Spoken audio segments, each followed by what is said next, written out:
In the remotest corners of history, amidst the ancestral shadows of lost time, lies an ancient tome shrouded in mystery and enigma, the Book of Melchizedek. Rescued from the deep abysses of the Dead Sea, this ancestral manuscript emerges as a beacon of forbidden knowledge, whispering forgotten secrets into the ears of those brave enough to challenge the limits of human understanding. Within its yellowed and worn pages, the wisdom of centuries is inscribed, recounting ancient tales of forgotten gods and heroes fallen into the mists of time, but it also hides dark omens, veiled prophecies waiting to be deciphered by intrepid minds, willing to confront the truth that lies hidden behind the veil of darkness. Who was Melchizedek, the enigmatic guardian of this arcane knowledge? What secrets does his book hold? What mysteries lurk in the depths of the Dead Sea, where it has lain since time immemorial? Dare to delve into the shadows of history and discover the powerful legacy that awaits within the pages of the Book of Melchizedek, a work that defies the bounds of reason and awakens the thirst for knowledge in those who dare to heed its call. Welcome to the Belfield Show. My name is Larry Belfield, and welcome to BS. Today, we'll be discussing one of the greatest relationships with God that has ever been recorded in history. I thank you for joining me, and today we will start with a crucial point in the records of Melchizedek, the Dead Sea Scrolls. Please join me and listen at your own risk to the crucial records of the true events of the fall of man.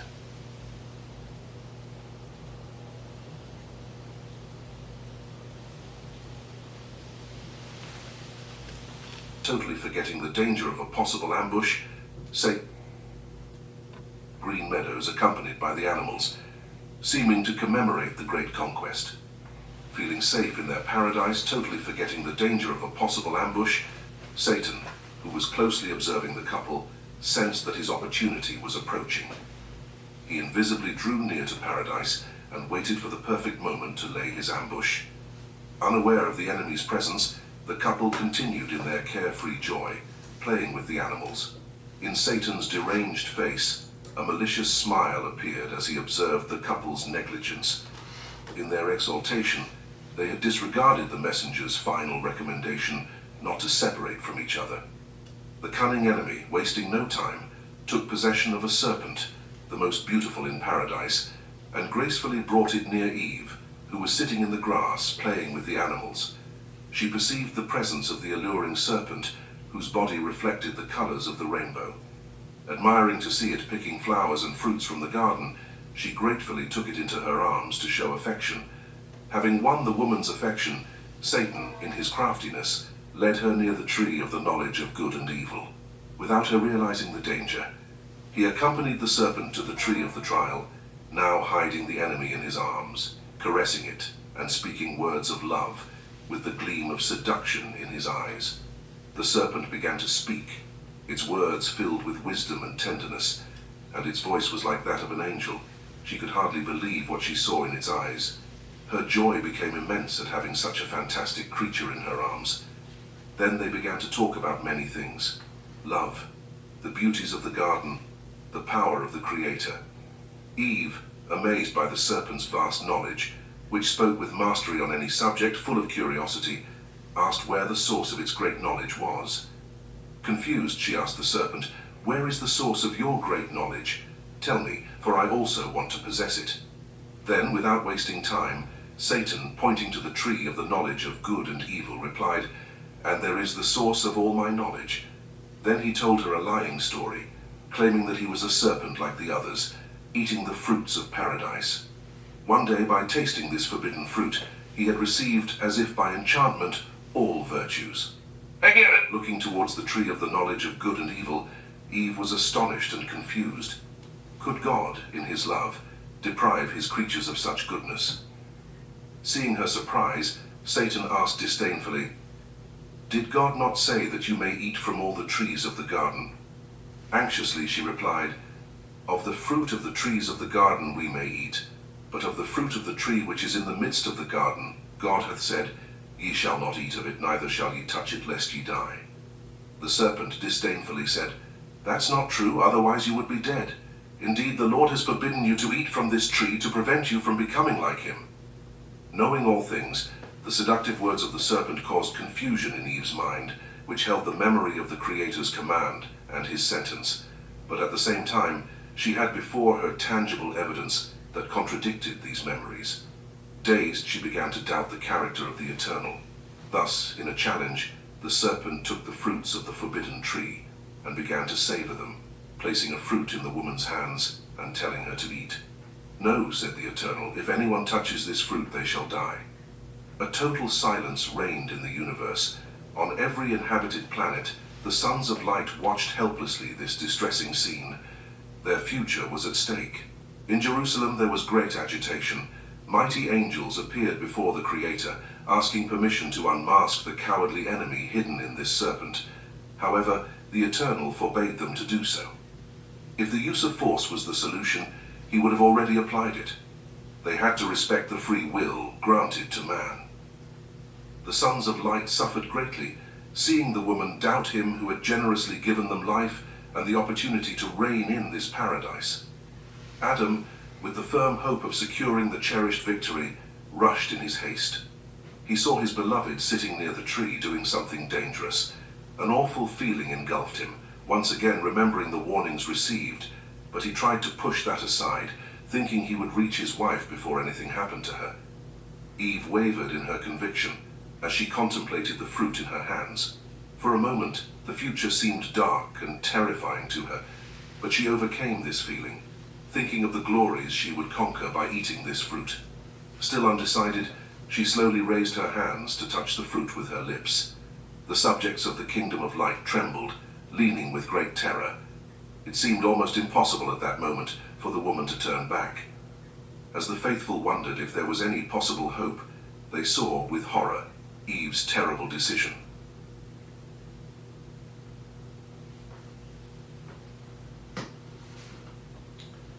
As you can see, the records of the account of the beginning of the world and creation and everything are vast. There are so many records. It would take a lifetime for you to get through them all.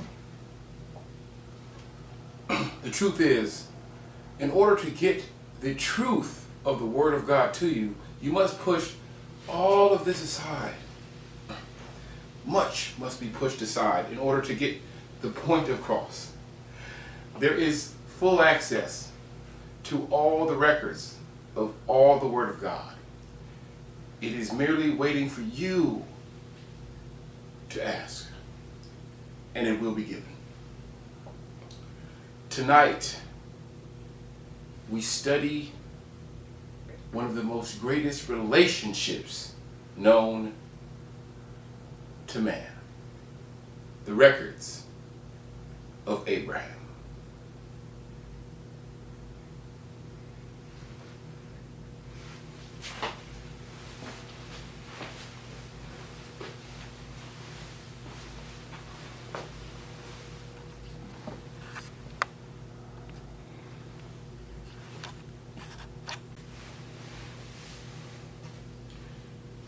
The records of Abraham. Genesis 21:10. Wherefore she said unto Abraham, Cast out this bondwoman and her son, for the son of this bondwoman shall not be heir with my son, even with Isaac. Genesis 21:14. And Abraham rose up early in the morning, and took bread and a bottle of water, and gave it unto Hagar, putting it on her shoulder, and the child, and sent her away. And she departed, and wandered in the wilderness of Beersheba. And there, Genesis 21 and Oh no. Pardon me, the next verse. And the water was spent in the bottle, and she cast the child under one of the shrubs.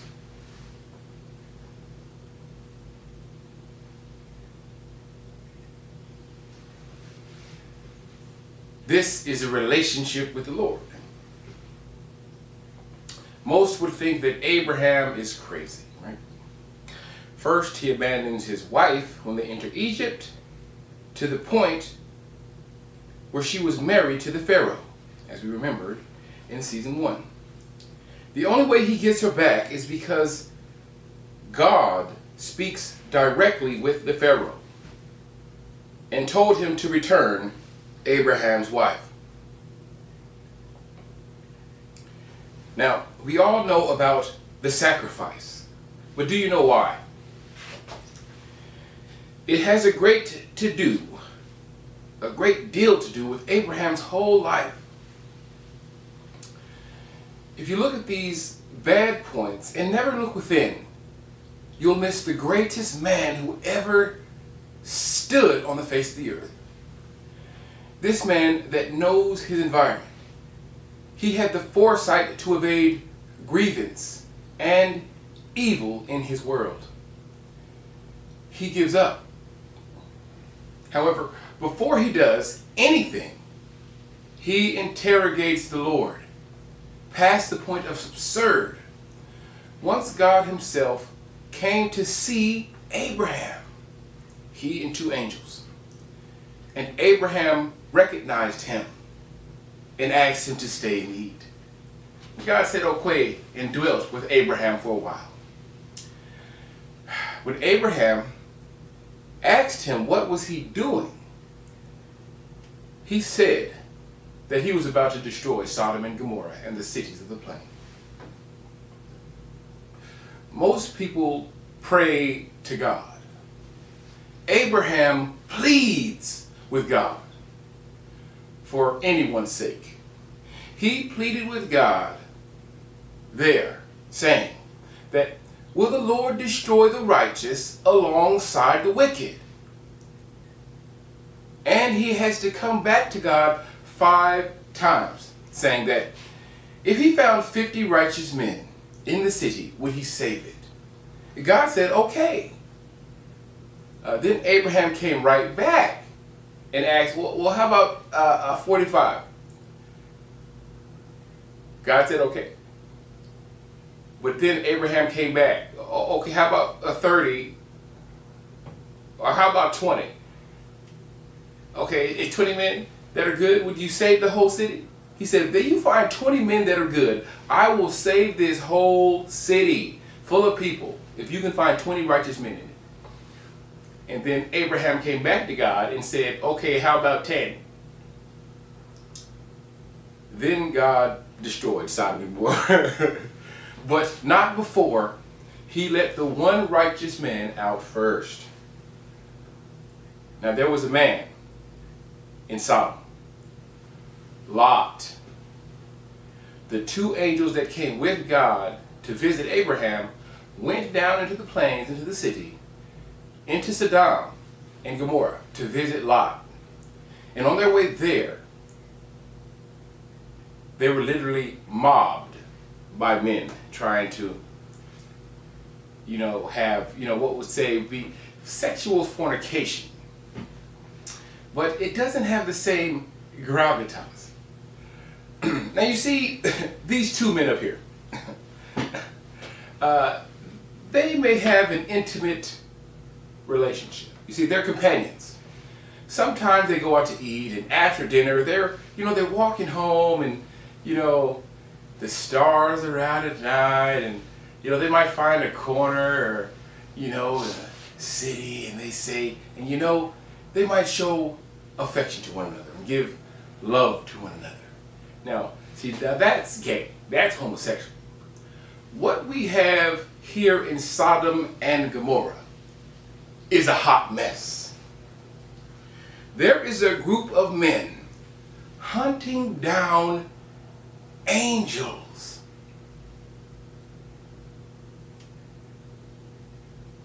putting them down like animals. They're breaking down doors. They're pushing righteous men aside, denying women. The night they are telling him that you alone save this city, these men are trying to break down and destroy these men. Now, in the events in order, God came to Abraham and told him that he was going to destroy the city. Abraham immediately tries to intercede, saying if there is, so many good men, he'll save them all.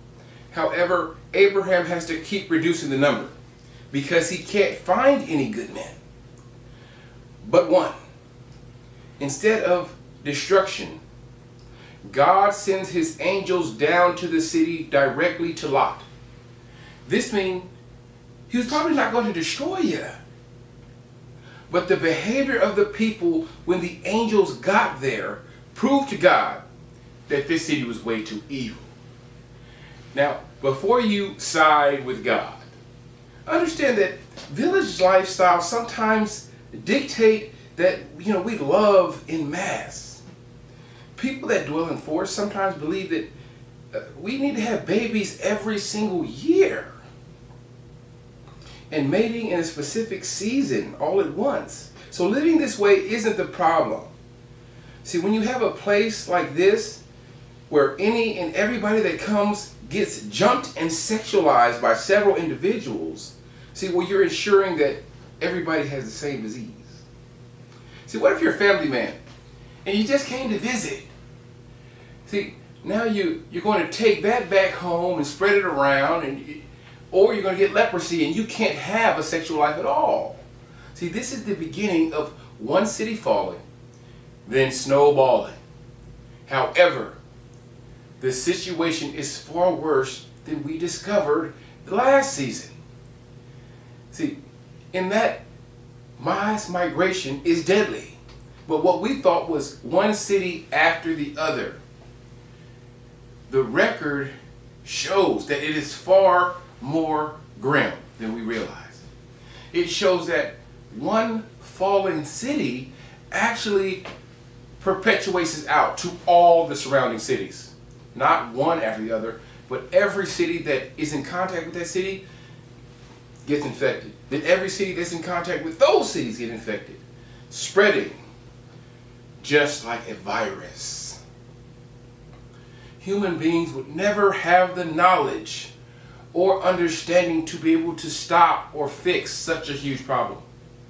It was your ways, and they're sinful. But the real problem is that it is too late for humans to be able to do anything about it. Furthermore, when I first analyzed this situation, one city going bad and infecting the other, one city after another, I thought these people would be like in a zombie-like state, near death, very sick, like, oh, well. However, the record shows that the enthusiasm in a place like this is overflowing. And most couriers of diseases don't show symptoms, like with COVID. So the swamp thing that I was expecting is more like a parade of acrobats, dancing and singing and wearing heavy makeup.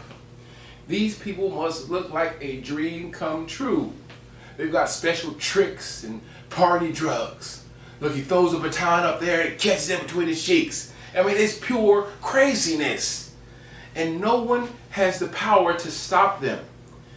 And if they knew how will they know when to go in and just start killing people, right? And take out the whole place. Only a true God can do acts like these. And he does this openly and blatantly so that we have full understanding of who he is, his power, and what he is capable of. Now, be clear. Only a true God has the power to see this city like this and to be able to do something about it. Most think that it's homosexuality. But through my findings, I see that this was a saving grace meant to protect a world vulnerable to the filth contained within that city. Now, there is a lot more to the condition of that city than sexual activity. And this story is told in the midst of the story of Abraham. So let's brief over this man's life that had the best relationship with the Lord ever recorded. First, we meet Abraham in the desert, walking with his wife, headed to Egypt. Then he and his wife meet travelers, and they take him directly to Pharaoh, where his wife gets married to the king. See, then God himself releases Sarai back to Abraham. Then they go live in the valley of Mamre, where his nephew and his wife, Lot, get kidnapped. And he has to save not only him, but many others. Abraham goes to war to save Lot, his wife, and his children. So many that the king, so many people were saved that Abraham became basically a hero. And the king tries to reward Abraham. And this is where the story gets crazy. When the king tries to reward Abraham, he refused the money. And he didn't want to be wealthy by any man but God. When the king came, he brought the priest Melchizedek with him. Melchizedek was known to be a high priest of God. And after these events, Abraham gave 10% of the plunder from the war to Melchizedek, which was a great and substantial amount of plunder. It is all recorded down. So after he gives them this 10% and doesn't take a reward from the king, Abraham's walking away. And God begins to talk directly to Abraham. Genesis 15:1. After these things, the word of the Lord came unto Abram in a vision, saying, Fear not, Abram. I am thy shield and thy exceeding great reward. This is a rare point in the Word of God. It's not often that God himself steps through the door and says, ask for anything in the universe. Most would go to King Solomon when he asked for wisdom, or Jesus when he asked for forgiveness for the people. However, what Abraham asked for is why he is father of all. He asked for a son.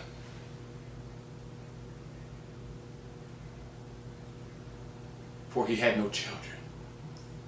And what God gave him shows you how generous and gracious and powerful God is.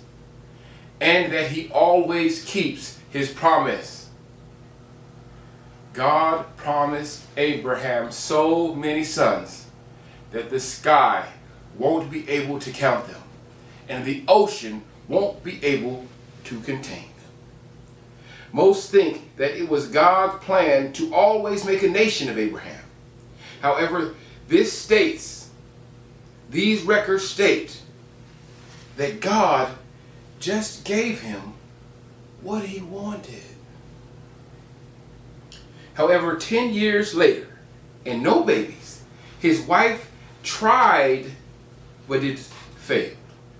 So she took her handmaiden, her maid, and let her try to see if she could, because maybe it's Abraham's fault. However, when she got pregnant, Abraham's wife was very angry and upset. She was so angry with her maiden.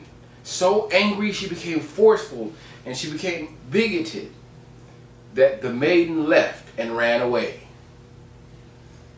But then God came to her and told her to return, for her child's seed would be multiplied greatly.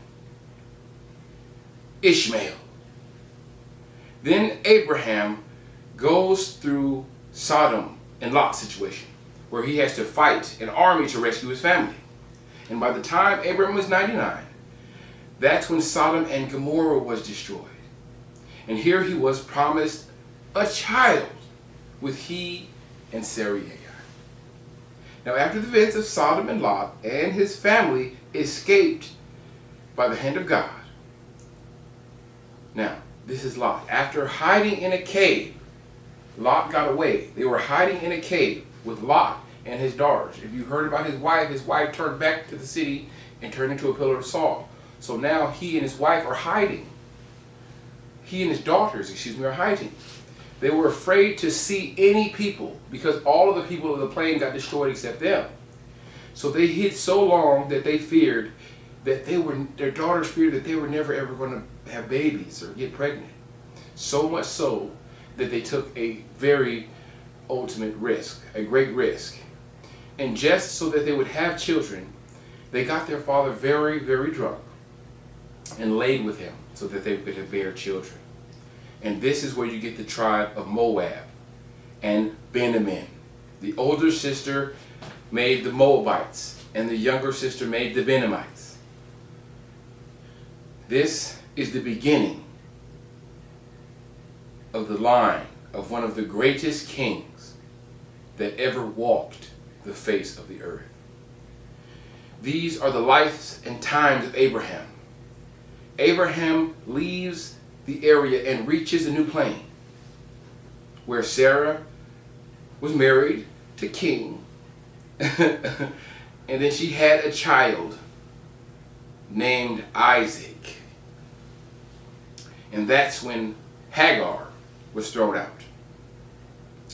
Then the very next day, right after she throws out Haggai, and Haggai gets lost in the desert and she abandons the child. The next day, the Lord decides to test Abraham. Take thy son and sacrifice him to me like all the rest of these nations. Genesis 22. Through mind, heart, spirit, and these thought, mind, heart, spirit. These are all communication elements of the conscience that we can prove, that we can't prove are real, let alone see them or feel them. But we all know that they're there. By the time you get a job, you will see fully and know what does God, by the time I proofread it and read it like that, I'm sorry. By the time we get to Job, you will see and fully know what does God want from us? What does he need? And why does he reward so greatly and punish so heavily? Maybe so that the remembrance of what he has done lasts enough time for us to change. Then why write it down? Because soon you will realize, like I realize, every word in the Lord's kingdom is important. Genesis 11. And the angel of the Lord called unto him out of heaven and said, Abraham. And he said, Here I am. Genesis 20:12. And he said, Lay not thy hand upon the lad, neither do thou anything unto him. For now I know that thou fearest God, seeing that thou hast not withheld thine only son from me. Most believe that we must stay true to doctrine, stay true to prophets, stay true to messages. However, right here in this story of God, God is trying to say, it's not all about your stuff or the things you do and being totally connected to God is. It seems that God and Abraham are on speaking terms. You may think this is rare. However, the only way for Abraham to get his wife back was intervention of the Lord. God spoke directly with the king to let her go and return back to Abraham. In these times, it was well known how to commune with God. People just didn't do it. This was for priests and saints and kings to follow after the Lord so fervently. And I believe that anyone with insight can see or meet God. Now let's go back to the time when the angel and God visited Abraham, just before he was able to destroy Sodom. After meeting with Abraham, he sent the angels down to meet Lot. Lot was at the gate waiting on them just before the evening. Now, how did Lot know when they would arrive? Now, this is more suspicious than anything. Now, I learned about the men of the plain. Now, they war quite often and take out neighboring areas to make themselves rich, which makes them thieves and killers.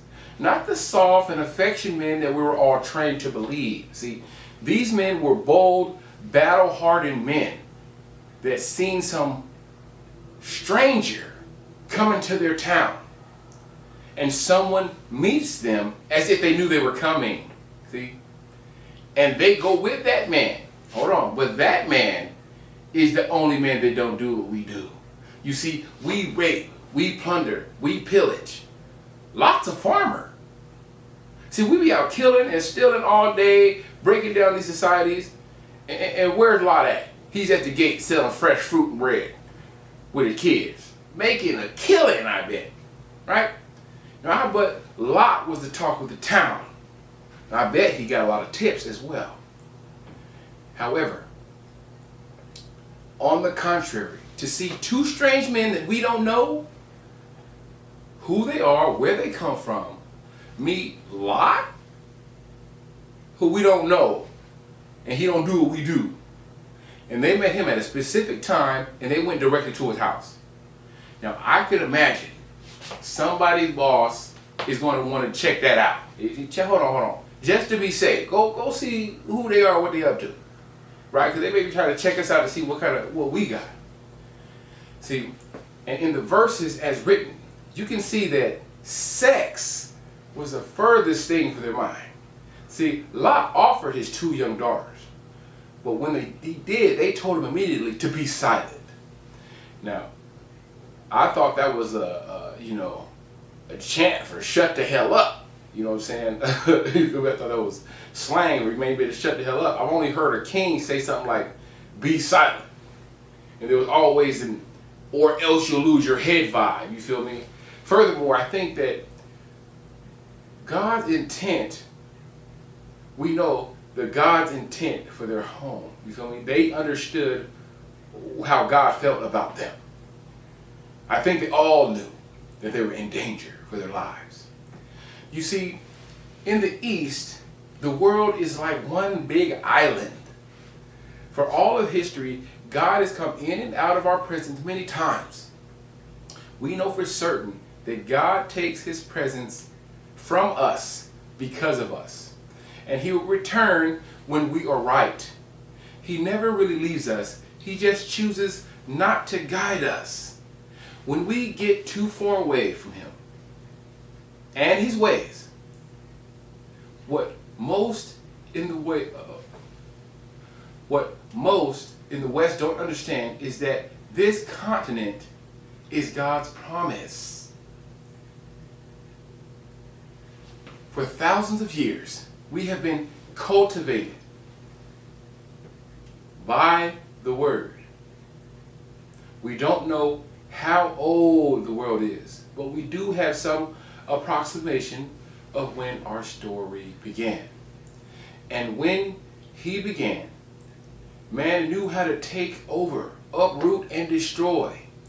But who has the power to come to a place and make it like their own and give it away? You think we're alone in the universe. Think back just 500 years when we had not discovered any other land.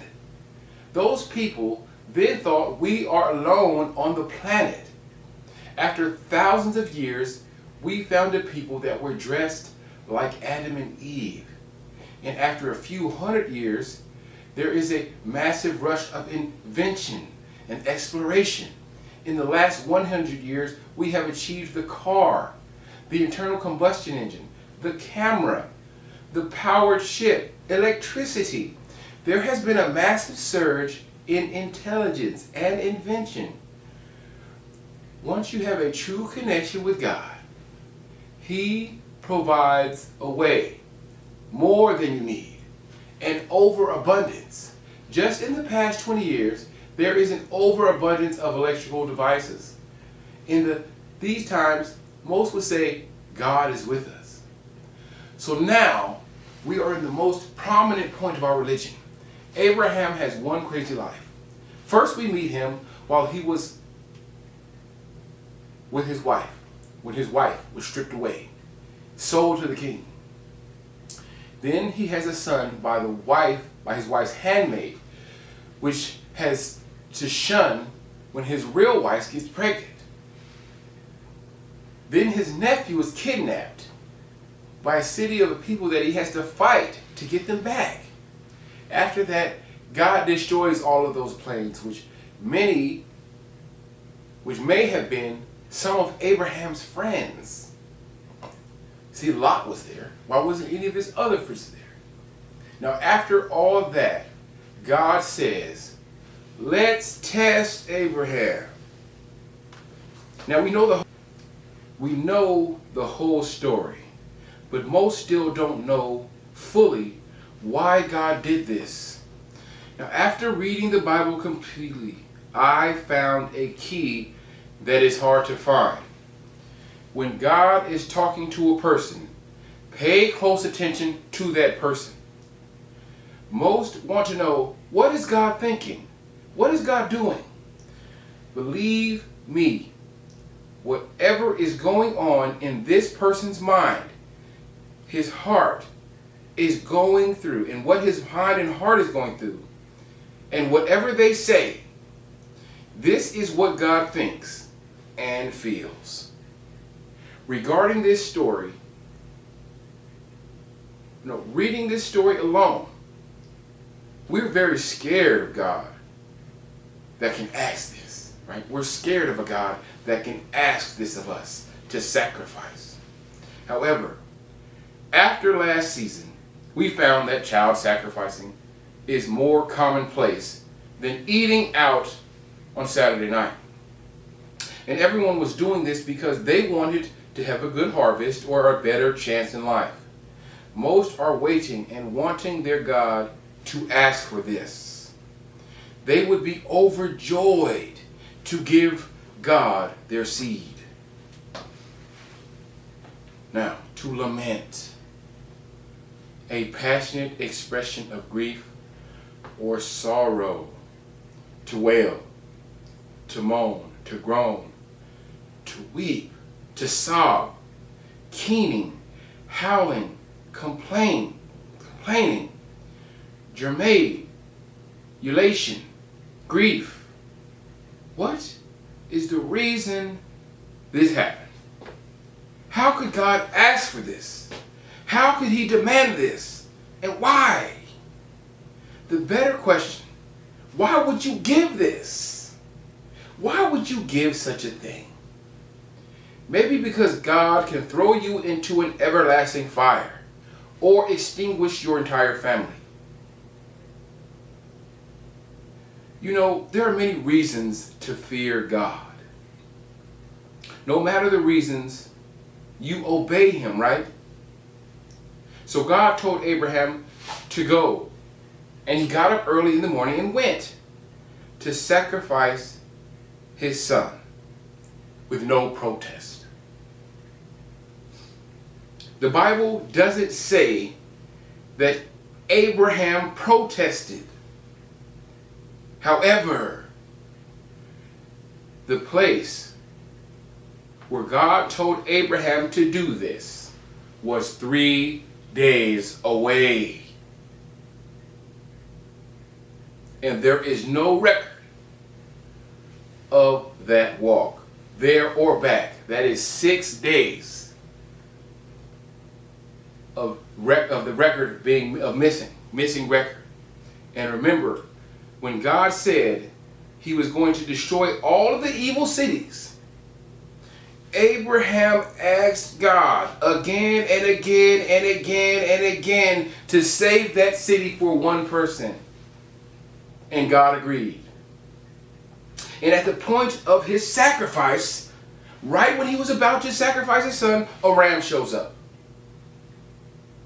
And I believe that this word, by now, we should know Abraham.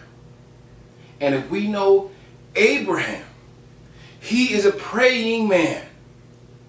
To believe that he put up no protest is craziness. That's eating the forbidden fruit. What we as Christians should be demanding is the dialogue from these 3 days. See, this actually hurts to see that he did this so quickly. But if you believe in God, you know that he provides a way.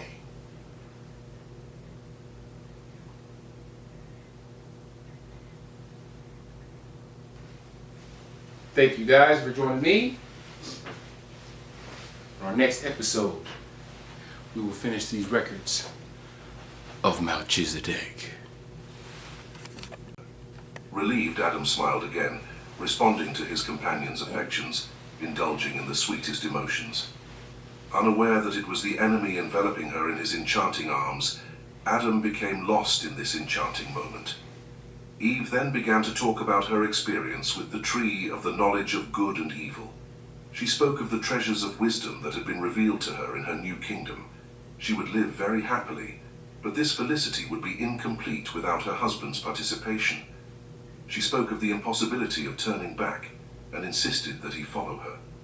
After recounting her decision to him, Eve, with a gentle smile, reached out her hands with a fruit, asking him to eat it as a demonstration of his love for her. With the tempting voice in his ears, Adam sat in the grass, lost in thought. His face grew pale again and his hands trembled. He was afraid to rebel against the Creator, but at the same time, he understood that he could not live apart from his beloved wife, whom he loved infinitely. Eve was flesh of his flesh, an extension of his being. He felt anxious about having to make such a grave decision. The paleness of Adam's face was reflected on the faces of all the faithful to the Eternal. They heard the enemy's insinuation and perceived with horror the man's hesitation. Adam's indecision left them desperate. If he obeyed Satan's proposal, all happiness would be forever banished. In the decisions of the human being lay the destiny of the entire universe. After an intense inner struggle, Adam looked at his companion. She had joined in the promises of eternal devotion. He would not leave her alone, would share with her the consequences of rebellion. He took a fruit from Eve's hands and, in a hurried gesture, brought it to his mouth, trying to stifle the voice of his conscience, speaking of eternal destruction. Adam threw himself into his wife's arms, savoring the high price of their rebellion. Satan, with cries of triumph, left paradise, swiftly flying with his countless cohorts who anxiously awaited the result of this risky attempt. Learning of human misery, they rejoiced loudly. They felt assured that the realm rightfully belonged to them, and they could establish an eternal reign there without ever being disturbed by the laws of the Eternal. Throughout the universe, the sons of light suffered and mourned the defeat. Never had there been so much sadness and horror for the future. The voices that lived to sing praises to the Creator now preferred lamentations. The Eternal, overcome by infinite sorrow, had prostrated himself in tears before man's fall. However, he was not surprised, for even before creating the universe, he had already foreseen this triumph of rebellion. In his wisdom and love, he had idealized a rescue plan that would involve immense sacrifice. Drying the tears of his grief, he prepared to act mightily on behalf of his afflicted faithful, preventing them from falling into the hands of the enemy. In this mysterious intervention that seemed to oppose justice, the Eternal commanded his mightiest angels to immediately bypass the Garden of Eden, preventing Satan from seizing Mount Zion. Comforted by the divine manifestity, and the powerful creatures, in swift obedience, broke he through the infinite space, instantly surrounding the paradise where man, already troubled by sin, lived in the darkness of a night that would be long and cruel. The sovereignty of the Eternal based on justice, how could he justify his actions before the enemies? He had not handed the kingdom to man of his own will, and man had not delivered it to Satan by free choice. As rational creatures were surprised by God's decisive actions, they heard his powerful voice resonating throughout creation, bringing revelation of the great mystery. This revelation was so wonderful that it would occupy the minds of the faithful for all eternity, becoming the subject of their sweetest meditations. God first spoke of the terrible condemnation weighing on man and all creation. He said that by detaching himself from the source of life, man had plunged into an abyss so deep that it could not be reached by his arm of justice and power. Humiliated and tortured by the enemy's claws, there was no longer any man beyond death, a painful brute of his spontaneous rebellion. Considering the human situation, the cohorts of light saw no possibility of triumph, for they knew that only man could interrupt the enemy's reign by bringing him back to the Creator. However, man, eternally enslaved by his nature, would be incapable of such victory. With a melodious and tender voice, God revealed the plan of redemption, saying, "Truly, man will reap the fruit of his rebellion in a terrible death. I cannot, with my power, change his destiny. If I were to do so, it would be unjust to my decree. But I will place all condemnation upon a substitute who will arise from the human lineage. Thus, man will not bear in his hands the rings of death. Being innocent and untainted in his nature, as the representative of humankind, he will face Satan and overcome him. After triumphing in this battle, he will demonstrate that love is stronger than selfishness, that truth is stronger than falsehood, and that humility is more powerful than pride. This faithful substitute will raise his victorious hands not to salute the great conquerors, but to take the cup of his own condemnation from the hands of enslaved humanity and drink obediently the cup of eternal death. It will be this immense sacrifice that will open to humans the opportunity to be redeemed, to return into the arms of the Creator with lost sovereignty." As you can see, it's not as cut and dry as you think. The story of our history is vast. The story of the record is vast. In order for you to get it, it takes a long time. You see universities and colleges, they all spring out of learning. We learned from the Lord. He taught us how to make houses, cities, roads, bridges. Our complete infrastructure depends on the knowledge that He set inside of us. And as you can see from these records, that the quick version is that, yeah, we sinned and God punished us. But the real truth is that we are now in a state of disarray, believing in hatred, believing in pain, believing in selfishness, believing in self-righteousness, when we should be believing in each other and the capabilities that one another possesses. See, it's hard to find the good in people and to live like that, like everyone has good possibilities to come out of it.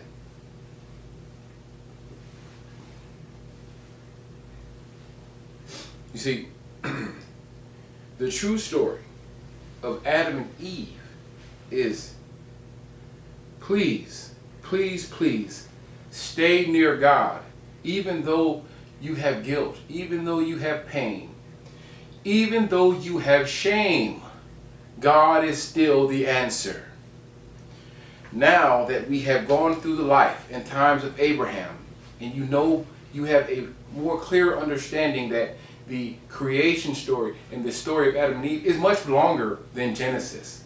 Genesis is a quick reminder to know that these records exist, and we need to study them fully in order to completely understand who we are and the times that we're in and what's going on and how to solve the problems that we are having today. Now, in this episode, we are going to discuss the lineage. This whole word of God is about the children of Israel. Those children are Abraham's grandchildren. He had two sons, Isaac and Esau. Now we shall dive in. Isaac and Esau. I'm very slow on remembering all of the details of the Word of God. I must study it over and over and over again daily. Like adamantium, it has to be fresh. It has to be hot. You have to get up early in the morning and you have to stay up late in the evening and study your Word all the time. And that's how you get it deep down in you, and you can remember these things that I always forget. Now, the lineage. Most I have found out, but don't really see the importance of the line of people that connect all life to this world.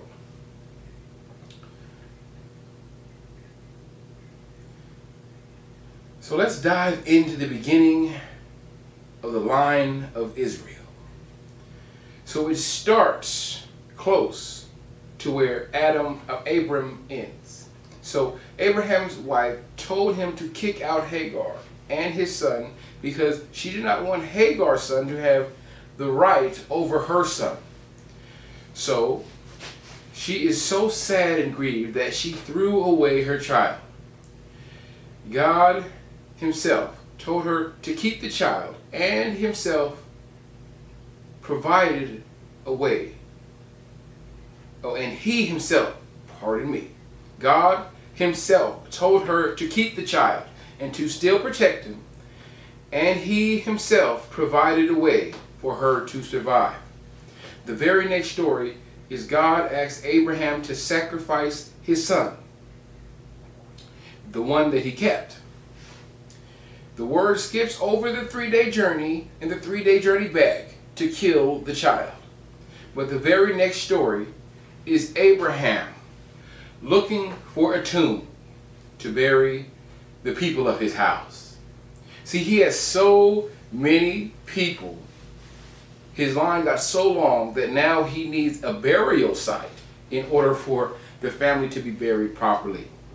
So just after that, he starts the search for the wife of his son. Now there are two distinct lines that are arising here. One from Abraham and one from Lot. Okay, from Abraham we have the children of Israel, a promise of many descendants. Okay, and from Lot, a line of kings that leads us to King Saul, King David, King Solomon, and Jesus. Now we start from the beginning and go down through history and solve the line of history no one has been able to see. Genesis 35:10. And God said unto him, Thy name is Jacob. Thy name shall not be called any more Jacob, but Israel shall be thy name. And he called his name Israel. Now, Abraham begat Ishmael, not Esau and Isaac, but Ishmael and Isaac. I told you I was wrong there. Okay. Ishmael, through him was born the Ishmaelites, the Arabs.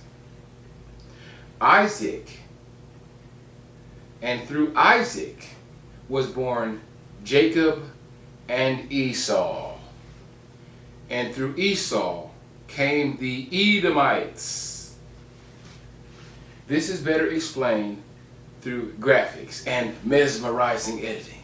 Now, as you can see in the lineage, Jacob, he stole the birthright of Esau from his brother.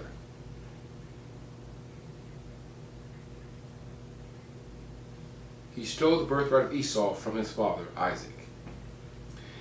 He left his home and had a hard life working for a hard taskmaster, which stole from him for several years. So what happened is, one of the brothers tried to steal the birthright from the other. Now the birthright would be some sort of symbol or some sort of power, or some sort of, probably a scepter, or some sort of chain or breastplate that would give him power over his father's dominion. So if your father had many servants and he had lots of land and lots of animals, nobody's going to listen to anybody but who the father wants them to choose. So the father would have a medallion or a token or something to give, so that his servants and all of the power, whatever he had, would go to the child. And somehow one of the brothers tried to take it from the older brother. And so he made a plot to steal the birthright from his brother. So he met an angel, and when they had talked, he asked for a blessing, and the angel changed his name. This is a must read, because he didn't just ask for a blessing, he wrestled with the angel, and the angel granted him a wish, changed his name to Israel. Shortly after getting home, his daughter was raped. So what happened is, after he stole the birthright from his brother, he left town. And then after he left town, he returned years later. And years later, his daughter got raped. And man, he had a hard life. And what happened was, the two of his sons wanted to kill the person that did it. And the Lord told him, okay, what happened was the sons made an agreement. I got to brief over this, but I'm going to give you a little detail. The sons made some agreement saying that, if you got circumcised, then we might be able to allow your people to marry our sister. But what happened is, once the men were circumcised, they went into that town and killed all of the men of the city. And his father was greatly upset, and he said, since you did this, I can't live here anymore, we have to go. And they had to get up and leave. And the Lord told them to go to another city, Bethel. And he went and started a new life there. Out of all the descendants of Abraham, Jacob he had a rocky life. And he started to ask myself, man, why is God with him? Then I realized that God upholds his promises. And that may be, Jacob isn't the best person, but he is following after God. And that's what God holds most dear. So Jacob, give me 1 second here.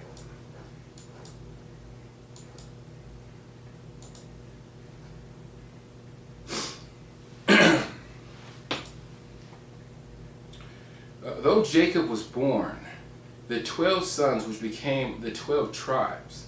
No, through Jacob was born the 12 sons which became the 12 tribes. Reuben was the first son. Simon, Levi, Judah, Dan, Naphtali, Gad, Asher, Issachar, Zebulun, Joseph, and Benjamin. Now you think that poor Jacob, after all that, would be done with all the drama.